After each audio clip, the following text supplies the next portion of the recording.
Christian said, what advice would you give a SQL developer who is transitioning to a web software developer? Well, somebody who's transitioning from SQL to web development, well, you're going to want to understand HTML, CSS. You're going to want to have to get into the coding parts of it as well too. I think the same sort of skills from a soft skill perspective translates very, very well, Christian.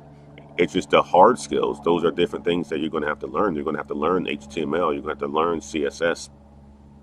Those are different skills that aren't transitional from becoming a SQL developer or a database administrator. So those are some tips that I would give you, sir. Tyrese says, good morning, y'all. I appreciate you for joining us, Tyrese, this morning. Laid back coffee talk this morning. Nothing like I do at my desk. I don't have all the sound effects or anything like that. Just drinking out of a big coffee mug. It's a giant coffee mug this morning.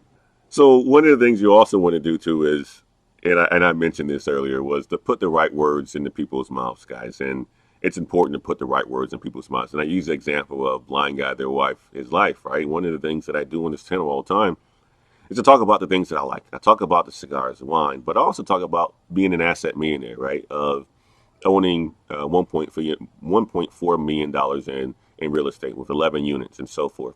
Well, when you say that enough, people are going to know you by that.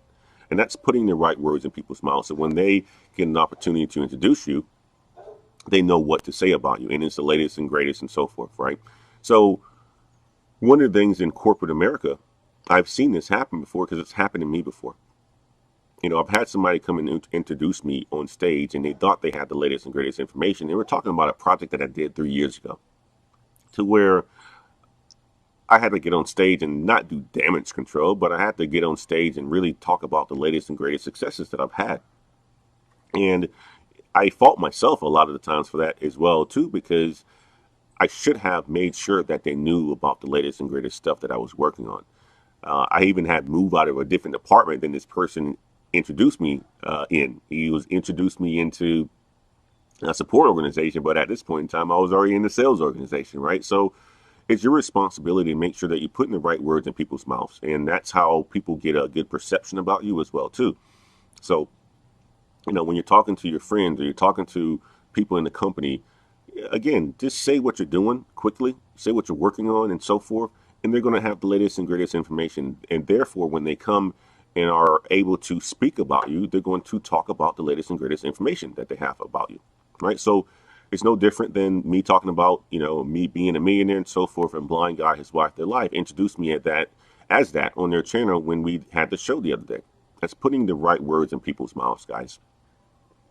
Same thing with Professor Black Ops, right? When he comes on to the channel a lot of time, he talks about his latest and greatest things, helping people understand Java, right? One of the things that I can say is in this live stream is that, guys, if you want to learn Java, go to Professor Black Ops, right? He's giving me the information. He's giving us the information so that we can introduce him as that person. Cashapp IT tech support as well too. If you look at his LinkedIn, if you look at his YouTube channels, he keeps us updated on the latest and greatest things that he's doing. So we can introduce him, or we have the right words to say about him when we're introducing him, right? The latest and greatest. Make sure you're putting the right words in people's mouths. Another big tip that I want you guys to take away from this. So those were the 3 that I really wanted to touch on today, guys. And these are soft skills that a lot of people just don't talk about. Tooting your own horn. Tooting your own horn is very important. And you want to make sure that it is something that is subtle, something that you do to the right people. You don't want to be a braggart. You don't want to be a person that is constantly talking about your latest and greatest car, or you wrote one line of code and that's all you talk about. Do it at the right time. When you're doing this, when you're tooting your own horn, make sure it's of the latest and greatest information. I typically write down my recent accomplishments on a weekly basis, sometimes monthly, whatever it is. Like I mentioned last week, I closed that $300,000 contract. That's written down, something that I can talk about if anybody calls me. I'll be closing another one in end of this month. That's another another item that I'll have on my list to be able to communicate about whenever somebody calls and talks to me. Another thing is, the other point that I had on here that we talked about too is make sure that is your brags. It's the freshest, it's the latest and greatest, and it's not anything that's 20 years old. So keep your brags the latest and greatest, not anything 20 years old. I would say don't even go back anything 5 years old, man. The world has changed 5 years ago. I talk about my Malaysia assignment a lot of times because it was a pivotal part in my professional career. And I talk about that as well quite a bit, but I have a lot more success since then as well too that I can lead with, right? So if you're going to talk about a movie that's 20 years old, talk about your latest and greatest with it as well too. You can say it 20 years ago I had the best movie, but also make sure you mix in your latest and greatest accomplishments. If you don't, people are going to look at you kind of sideways, guys. And the last thing is this, last point that I had on my list is also to put the right words in people's mouths. That's perception. That is driving the perception about you. And you want people to know what your latest and greatest information is because that puts the right words in their mouths. And when people talk about you, they're going to talk about the good that you put out there, not the stuff that you are not putting out there, or not the stuff that is not good about you. So control the narrative. That's what it's all about. It's about controlling the narrative, and tooting your horn is controlling the narrative. Talking about your latest and greatest brags is controlling the narrative. What was the last one? The last one is putting the right words in people's mouths, is talking about the controlling the narrative. Wayne Wilson says, got offered a sales agent for a software aviation company, but have to start as a compensation by commissions only. Should I take this job as an entry level into tech industry? I'll tell you one thing.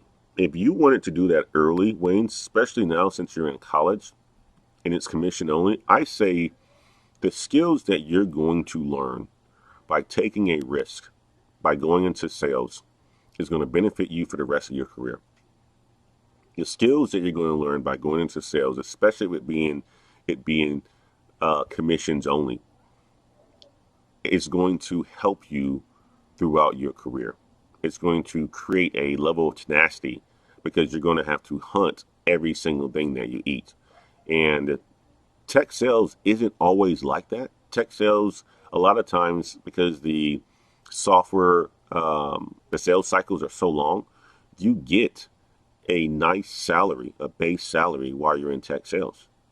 Like my base salary for being in tech sales is close to $180,000 a year. That's my base salary, right? But I gain commissions on top of that. So, and obviously I'm over $500,000 a year. But a lot of commission only sales, you get a lot of that commission, and their sales cycles are a lot shorter. So I think it's a good opportunity for you to get into tech. And not only that, for you to get into a high and gain some high earning skills that you can use for the rest of your life. So I would say, Wayne Wilson, I think you should definitely give it a shot, sir. Definitely give it a shot.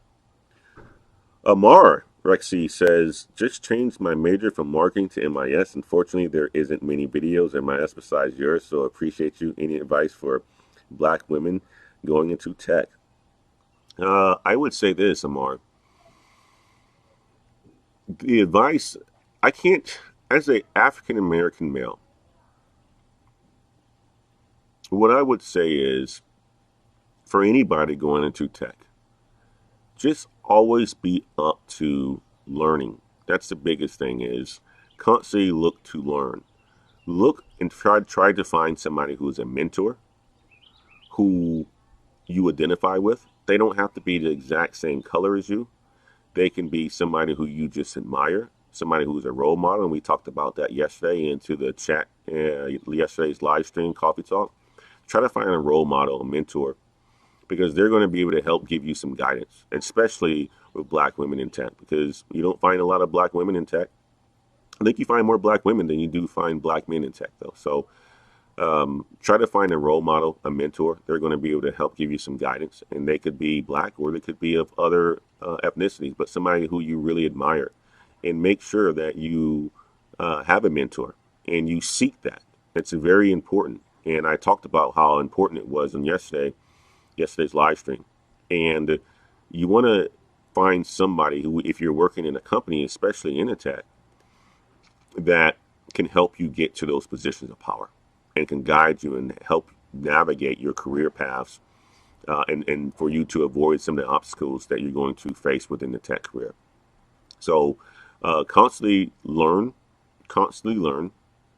seek out mentorships, be a person who's open with your communication. Make sure that your communication is very effective. Have a great attitude. I think that's a huge piece of it as well too. A lot of times, myself included, early on within my career, I was so serious. You don't have to be serious. You don't have to always be serious. Be a person who understands the jokes, a person that people don't feel uncomfortable around. Laquita and Corey said it yesterday, right? Corey lost his sight at 19, and they made a joke yesterday in the call yesterday about me talking about visibility, right? Be open to that. Don't be a person who's so serious that you're making people feel uncomfortable when they're around you. So have a good attitude. Have some humor. Find a mentor, a coach, and a sponsor, and I think that will really, really help you within your career as a black woman in the tech field. But also, be looking to learn. Be constantly looking to challenge yourself as you are in the tech space. I hope that works for you, Amar. And if you need any assistance from me, just reach out. I know a lot of black women who are in tech. A good friend of mine who is in Malaysia right now. She's in the tech space that works for my company. She's actually been on the channel. I have some other individuals that I can link you up with as well too. Otherwise, I can give you the coaching myself too, Lamar. So definitely reach out. KevTech, mentors are very helpful. Absolutely. You won't get anywhere. You won't get anywhere without mentors a lot of times, guys. And even for me, right? We were talking about real estate. PBO, KevTech, and I are just going back and forth within the chat about real estate. Well, I wouldn't have been able to acquire these 11 properties if I didn't have a mentor. And fortunate for me, my mentor is my real estate agent. My mentor is my real estate agent, Lawrence Berry. He is a fantastic individual who knows the city of St. Louis. When anytime a property comes up, he's always reaching out. I've looked at many deals, and he said, Antoine, those deals don't make any damn sense, man. Your cash on cash return is not going to be anything above 6%. I'm like, well, I want 10% or 11%. He's like, well, this isn't a deal for you, right? And then you start to peel back the onion and understand all of the knowledge that he has, and he gives me the game. So now I'm able to learn, or I've been able to, I've learned a lot from him to where now I can make my own assessments a lot of the times on the real estate deals, and I understand what he's talking about. So mentors, role models, sponsors are very, very important.